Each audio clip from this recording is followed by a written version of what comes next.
உன்னுடைய மலையை அறுத்து கொண்டு போகிறான். பதிலுக்கு உனக்கு அவனுடைய குப்பையை கொண்டு உன் தாய் நிலத்திலே கொட்டுகிறான். இதை சகித்துக் கொண்டிருக்கிற நீங்கள்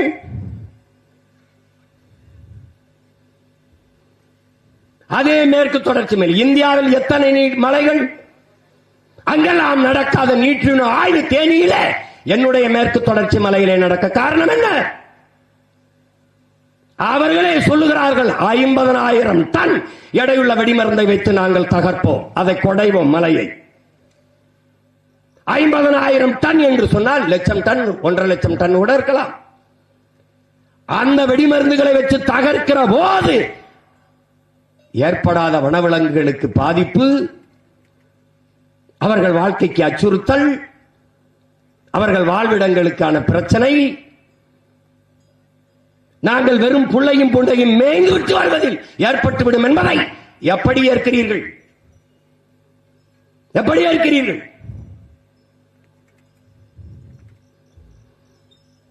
கடைசி மூச்சு வரை கத்தி கத்தி சத்தான இயற்கை வேளாண் விஞ்ஞானி, ஒரு வேளாண் பேரறிஞன் உங்கள் நம்மாழ்வார் உணவு சங்கிலி, உயிர் தொடர்ச்சி, அதை கற்பித்துக் கொண்டே இருந்தானே, ஒன்றை ஒன்று சார்ந்து வாழ்கிற உணவு சங்கிலியை எப்படி மறந்தீர்கள்? காடுகளுக்கு நாங்கள் மேயும் போது எங்களை புலி திங்கும், சிங்கம் திங்கும் தெரிந்துதான் எங்கள் ஆயர்கள் அனுப்புகிறார்கள். அவர்களுக்கும் சேர்த்துத்தான் எங்களை மேய்க்கிறார்கள். காடு புலிகளுக்கும் யானைக்கும் சிங்கத்துக்கும் சொந்தம், எங்களுக்கு சொந்தம் இல்லையா? எதற்காக காட்டிலே வாழ்ந்த எங்களை வீட்டுக்கு ஓட்டி வந்தீர்கள்? வெக்கம் இருக்கிறதா? மானம் இருக்கிறதா? இந்த கேள்விக்கு உங்கள்கிட்ட பதில் இருக்கிறதா? நான் காட்டு விலங்கா வீட்டு விலங்கா? காட்டு விலங்கு என்னை வீட்டு விலங்காக ஆக்கினீர்கள். இன்று காடு எனக்கு சொந்தமில்லை என்றால் எப்படி ஏற்பது? சட்டம் என்கிறீர்கள். சட்டைக்கு உடலா, உடலுக்கு சட்டையா உலகத்தீரே? மக்களின் நலனுக்காக சட்டங்களும் திட்டங்களுமா, சட்டத்திற்காக மக்களா?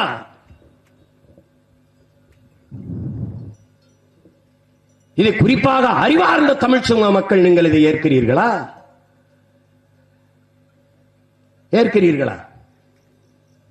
வெட்டி வெட்டி நீங்கள் விற்கும் போது அழியாத மலை வனம், அங்கே வனவிலங்கு வாழ்க்கை தரம், வாழ்க்கை பாதுகாப்பு, நாங்கள் ஓரத்தில் போய் புள்ளையும் பூண்டையும் மேய்ந்து விட்டு அங்கே இருக்கிற சுனைகள் குட்டையில் இருக்கிற தண்ணீரை குடித்து வருவதில் காட்டின் வளம் அழிந்து விடுகிறது. எல்லாம் காடுகளை காலங்காலமாக பல ஆயிரம் ஆண்டுகளாக பாதுகாத்து வந்த மக்கள், காடுகளிலே வாழ்ந்த பழங்குடி மக்களும் எங்களை மேய்க்கிற எங்கள் மேய்ப்பர்குடி ஆயர்குடி கோன்களும் தான் என்பதை அறிவார்ந்த மக்கள் புரிந்து கொள்ள வேண்டும். காடுகளின் ஆன்மா இன்று வரை காப்பாற்றப்படுகிறது, சீரழியாமல் பாதுகாக்கப்படுகிறது என்றால் எங்கள் ஆயர்குடிகளாலும் காடுகளிலே வாழ்கிற, காடே குடிகளாக வாழ்கிற, காடே வீடென்று வாழ்கிற பழங்குடி மக்களாலும் தான். இதை கூட அறியாத, கற்காத கல்வி உங்களுக்கு எதற்காக? பள்ளிக்கூடம் சென்று படிக்காத எங்களுக்கு இருக்கிற அறிவு கூட உங்களுக்கு இல்லை என்றால் என்ன செய்வது?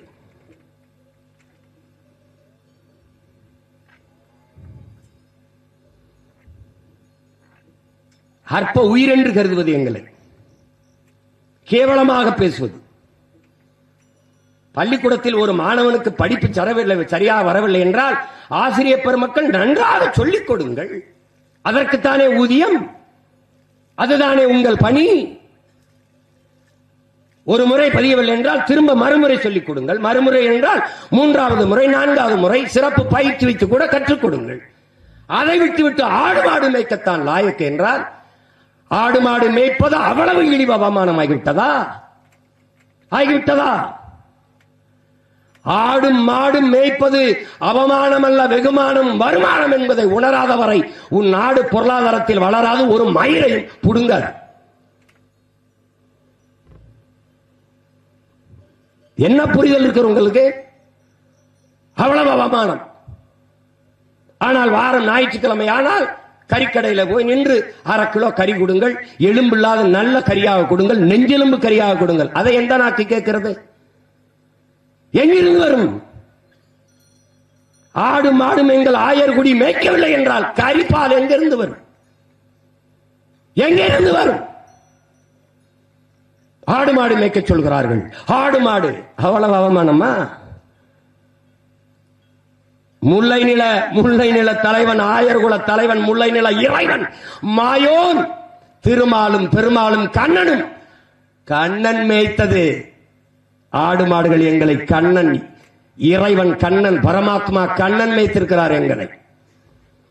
இறை தூதர் நபிகள் நாயகம் மேய்த்திருக்கிறார் எங்களை. இறைமகன் இயேசுபிரான் மேய்த்திருக்கிறார் ஆடு மாடுகள் எங்களை. அப்படி என்றால் நீங்கள் ஆடு மாடுகளாகிய எங்களை கேவலப்படுத்துகிறீர்களா? பகவான் கிருஷ்ணரை அவமானப்படுத்துகிறீர்களா? அல்லது நபிகள் நாயகத்தை அவமானப்படுத்துகிறீர்களா? அல்லது இயேசுபிரானை அவமானப்படுத்துகிறீர்களா? அவ்வளவு இழிவாகிவிட்டதா? அவ்வளவு கேவலமானவர் என்றால் பால் குடிக்காதீர்கள், மோர் சாப்பிடாதீர்கள், குடிக்காதீர்கள், தயிர் திங்காதீர்கள், நெய் திங்காதீர்கள், வெண்ணெய் திங்காதீர்கள், கறி திங்காதீர்கள். அவ்வளவுதானே?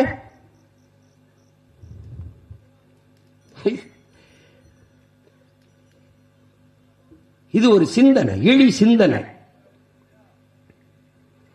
ஆடு மாடு மேய்ப்பது தொழில் அல்ல, எங்கள் வாழ்க்கை முறை, எங்களினுடைய பண்பாடு, எங்கள் வாழ்வியலோடு இயைந்த கலாச்சாரம் அது.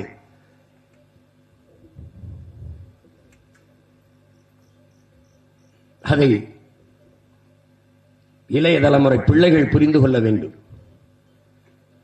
நாங்கள் யார்? உங்களோடு, உங்கள் வாழ்க்கையோடு பிரிக்க முடியாது இணைந்த உயிர்கள் நாங்கள். உலகத்தில் தமிழர்கள் மீது எங்களுக்கு இருக்கிற மதிப்பு என்ன?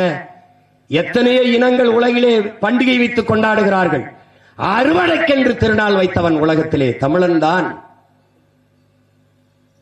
ஆடு மாடுகள் எங்களுக்கென்று பண்டிகை வைத்து கொண்டாடியவனும் தமிழன் தான். மாட்டுக்கென்று பொங்கல் வைத்து மாட்டு பொங்கல் என்றே கொண்டாடியவனும் தமிழன் தான். காரணம், உங்களோடு தோளுக்கு தோளாக நின்று நாங்கள் உழைத்ததால். வேளாண்மை வருகிற போது நாங்கள் உங்களோடு உழவுக்கு பயன்படுவோம். எங்கள் தோளிலே கலப்பையை வைத்து, மேலியை வைத்து, கலப்பை வைத்து உழுது, அகல உழுவதை விட ஆழ உழுவது மேல் என்று முன்னோர்கள் சொன்னது எவ்வளவு அர்த்தம் உள்ளது என்பதை நீங்கள் எண்ணி பார்க்க வேண்டும். இன்னைக்கு எங்களை ஒழித்து விட்டு நீங்கள் உழவு இயந்திரம் என்ற நவீன விசை இயந்திரமான டிராக்டரை வச்சு உழுகிறீர்கள். 60 கிலோ எடையுள்ள ஒரு மனிதன் தொடர்ந்து நடந்தால் அந்த இடத்திலே புல்லை தவிர அந்த இடத்திலே எதுவுமே முளைக்காது. புல்லு பூண்டு எதுவுமே முளைக்காது. 60 கிலோ எடையுள்ள மனிதன் நடந்தாலே எதுவும் முளைக்காத போது 6 டன் எடையுள்ள டிராக்டரை வச்சு இவ்வளவு பெரிய சக்கரத்தை வச்சு பூமியை அழுத்தினால், நிலத்தை அழுத்தினால் அந்த இடத்துல என்ன முளைக்கும்? கலப்பை உழும். டிராக்டர் எந்திரம் கீறிவிடும், மெதுவாக கீறிவிடும், கோடு போட்டு விடும். அந்த உழவு முறையை நீங்கள் விட்டீர்கள். நவீன டிராக்டர் எந்திரத்தை கண்டுபிடித்தவன் அதை சந்தைப்படுத்துவதற்கு மாடுகளை கொல்ல வேண்டும் என்று முடிவெடுத்தான். பல ஆயிரக்கணக்கில் எங்களை வாங்கி கொன்று புதைத்தார்கள். பசுமை புரட்சி என்று கொண்டு வந்தீர்கள். செயற்கை உரத்திற்கு போனீர்கள். வெண்மை புரட்சி என்று வாய்களிக பேசுகிறீர்களே, எங்களின் பால் இல்லாத வெண்மை புரட்சி ஏது? ஏது வெண்மை புரட்சி? நாங்கள் இல்லாத அந்த புரட்சி ஏது? பசுவும் பாலும் இல்லாத வெண்மை புரட்சி ஏது?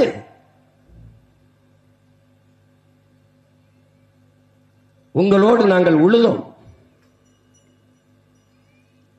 பிறகு விதைத்து அதற்கு உரமிட்டீர்கள். எங்கள் சாணமும் ஆடுகளின் புழுக்கையும் உரமானது, இயற்கை உரமானது. நீங்கள் வெக்கமில்லாமல் சொல்கிறீர்கள், ஆங்கிலத்தில் ஆர்கானிக் ஃபுட் என்கிறீர்கள், இயற்கை விவசாயம் என்று வேளாண்மை என்கிறீர்கள், நஞ்சில்லாத உணவு என்கிறீர்கள், பாரம்பரிய உணவு என்கிறீர்கள். எங்களுடைய சாணியும் ஆட்டின் புழுக்கையும் இல்லாத உங்களுக்கு இயற்கை உரம் ஏது? இயற்கை உரம் ஏது? 2ஆம் உலகப் போரில் வெடிக்காத வெடிவுப்புகளை அவன் ரசாயன உரங்களாக மாற்றினான். அதை சந்தைப்படுத்துவதற்கு மிகப்பெரிய மக்கள் தொகை கொண்ட நாடுகளை நாடினான். அங்கே வந்து வேளாண் கல்லூரிகளில் இருக்க பேராசிரியர் பெருமக்கள் வேளாண் கல்லூரி அணுகி இந்த ரசாயன உரத்தை சந்தைப்படுத்த தொடங்கினான். நம் பாரம்பரிய நெல் வகைகளாக இருக்கிற அந்த கருடஞ்சம்பா, மாப்பிள்ளை சம்பா, இது மாதிரி மிக உயர்ந்து நீண்டு வளர்கிற நெற்பயிர்களை எல்லாம் இந்த உரங்களை போட்ட பிறகு விளைச்சல் குறைந்து விட்டது. அப்போது நமது வேளாண்குடி மக்கள் முறையிட்டார்கள், என்ன அவன் உரத்தை போட்டான ஒண்ணுமே விளையல அப்படின்னு. அப்பனுடைய விதை தப்பா இருக்குது என்று அவன் ஒரு விதையை கொண்டு வந்தான். அதுதான் குட்டை வயலான 5008 5020 என்ற குட்டை பயிர்கள். அன்றைக்கு ஒரு ஆள் உயரத்துக்கு வளர்ந்து வளர்ந்து சாஞ்சி கிடந்தது. பருவக்காற்று எந்த பக்கம் வீசியதோ அந்த பக்கம், எந்த பக்கம் காற்றடித்தோ அந்த பக்கம் சாஞ்சி கிடந்தது. நாம் குனிந்து அறுத்தார்கள். அடி காட்டுக்கு, நுனி வீட்டுக்கு, அடி மாட்டுக்கு, நடு மாட்டுக்கு என்று ஒரு சொலவடை இருந்தது. அடி காட்டிலே உரமாக இருந்தது, நுனி வீட்டுக்கு வந்தது நெல், நடு எங்களுக்கு தீவனமாக இருந்தது வைக்கோல். அன்றைக்கு குனிந்து அறுத்தார்கள். இன்று வரப்புக்கு கீழே முட்டி போட்டு இருக்கிறார்கள். அடி இருக்கிறது, நுனி இருக்கிறது, நடு எங்கே? எங்களுக்கு தீவனமான வைக்கோல் எங்கே? இல்லை, ஒழித்தார்கள். ஒழித்தார்கள். வரப்புயர நீர் உயரும், நீர் உயர நெல் உயரும், நெல் உயர குடி உயரும், குடி உயர கோல் உயரும், கோல் உயர கோல் உயர்வான் என்று அவை வாடினார். ஆனால் வரப்பு இருக்கிறது, நீர் இருக்கிறதா? நீர் உயர்கிறதா? இல்லை. நீர் உயர்ந்தாலும் நெல் உயர்கிறதா? இல்லை. வரப்புக்கு கீழே, ஒரு அடிக்கு கீழே நெல் இருக்கிறது. காரணம், குட்டை பயிர், மாட்டுக்கு தீவனம் இல்லாமல் ஒழிக்க வேண்டும் என்பதற்காகவே உருவாக்கப்பட்ட விதை. ஏன் மாட்டை ஒழிக்க வேண்டும்? இந்த மாடுகள் நாங்கள் இருக்கிற வரை ரசாயன உரத்திற்கு நீங்கள் போக மாட்டீர்கள். எங்களுடைய மாட்டு சாணம், எருவும் ஆட்டு புழுக்கையும் இயற்கை உரங்கள். எங்களுடைய சாணத்தை, ஆட்டு புழுக்கையை நீங்கள் செடி பயிர் அதன் வேர்களை கொட்டுகிற போது நாங்கள் ஈரத்தை உறிஞ்சி குடித்து வைத்துக் கொள்ளுவோம். கொஞ்சம் தண்ணீர் பாய்ச்சினால் போதும். நாங்கள் நீரை பிடித்து வைத்துக் கொண்டு நீண்ட நாட்கள் வேரிலே ஈரப்பதத்தை காத்து வைப்போம். ஆனால் நீங்கள் அதை விடுத்து விட்டு ரசாயன உரத்தை கொட்டுகிறீர்கள், உப்பை கொட்டுகிறீர்கள், வெடி உப்பை. உப்பை தின்னவன் தண்ணி குடிப்பான் என்பது போல, நாக்கு வறண்டுவது போல உப்பை கொட்டினவன் நிலம் வறண்டு போகிறது. உடனே அடிக்கடி தண்ணீர் தேவைப்படுகிறது. உரம் என்கிற பெயரிலே நச்சை நீங்கள் வேரிலே கொட்டுகிறீர்கள். அந்த நச்சை கொட்டுவதால் என்ன? எங்களுடைய சாணமும் ஆட்டு புழுக்கையும் இருக்கும் போது பல லட்சக்கணக்கான, பல கோடிக்கணக்கான நுண்ணு உயிரிகள் அங்கே உருவாகிறது. அவை அந்த நீரை தங்களின் உணவு தேவைக்கு எடுத்து அதை பயிருக்கு உணவாக, செடிகளுக்கு உணவாக மாற்றி கொடுக்கிறது. அந்த இடத்திலே நீங்கள் ரசாயன வெடியை, உப்பை கொட்டும் போது, இந்த வேதி உப்பை கொட்டுகிற போது அந்த நுண்ணுயிர்கள் செத்து போகிறது. அதனால் நிலத்தின் வளம் கெட்டு போகிறது. உங்க மண் மலடாகி போகிறது.